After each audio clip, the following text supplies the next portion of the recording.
Hi friends, Gogisetti Subbarao మీ psychologist.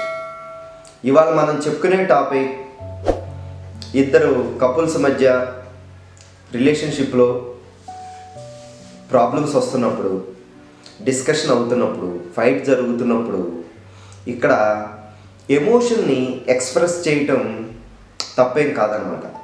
ఎమోషన్ని express చేయకుండా insult చేయటం కానీ, క్యారెక్టర్ని అసెస్ చేయటం కానీ ఇది రిలేషన్షిప్ బ్రేక్ అవుతుంది అనేది గుర్తుపెట్టుకోండి. ఎందుకంటే మనం ఫైటింగ్ టైంలో మన బాధని, మన ఎమోషన్ని, మన ఫీలింగ్స్ని ఎక్స్ప్రెస్ చేయటం తప్పేమీ కాదనమాట. కానీ అవి కాకుండా మనం ఎప్పుడు ఇన్సల్ట్గా క్యారెక్టర్ని అసెస్ చేయటం, ఒకళ్ళ మీద ఒకళ్ళు తిట్టుకోవటం, అరుచుకోవటం వల్ల ఆ రిలేషన్షిప్ కంటిన్యూ అవ్వకపోగా బ్రేక్ అయ్యే అవకాశాలు ఎక్కువగా ఉంటాయి అనేది గుర్తుపెట్టుకోండి. ఎందుకంటే మనకి గొడవ జరుగుతున్నప్పుడు, ఫైట్ జరుగుతున్నప్పుడు ఇద్దరు రిలేషన్షిప్లో అవి ఫైటింగ్స్ అనేవి, గొడవలు అనేవి సహజంగా ఇద్దరి మధ్యన ఎప్పుడూ జరుగుతూనే ఉంటాయి. అయితే వాటిని ఎలా అడ్రస్ చేయాలి, ఎలా కంటిన్యూ అవ్వాలి, ఎలా తగ్గించుకోవాలనేది మాత్రం అది మన చేతుల్లో ఉంటుంది. దాన్ని తెలుసుకుంటే ఆటోమేటిక్గా మనం రిలేషన్షిప్ కంటిన్యూ చేసుకోవచ్చు, హెల్తీగా ఉంటుంది రిలేషన్షిప్ అనేది గుర్తుపెట్టుకోవాలి.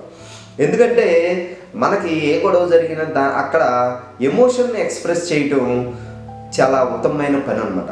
అదే ఎమోషన్ కాకుండా నేను ఇన్సల్ట్ అయ్యాను, ఎదుటోళ్ళని ఇన్సల్ట్ చేయడము, క్యారెక్టర్ని అసెస్ చేయడము, ఇలాంటివి చేయటం వల్ల వాళ్ళకి ఇంకా హర్ట్ అయ్యి ఆ రిలేషన్షిప్లో వచ్చే ప్రాబ్లమ్స్ని పెరిగి బ్రేక్ అయ్యే అవకాశాలు ఎక్కువగా ఉంటుంది.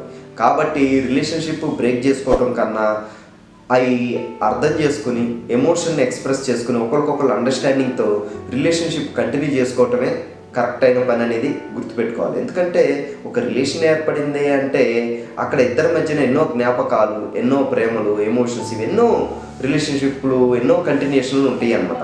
దాన్ని బ్రేక్ చేసుకోవటం అనేది ఒక నిమిషం పని, కానీ అది కంటిన్యూ అవటం వల్ల ఎంతో కొంత ఆ రిలేషన్షిప్ మెయింటైన్ అవుతుంది అనేది గుర్తుపెట్టుకోవాలన్నమాట.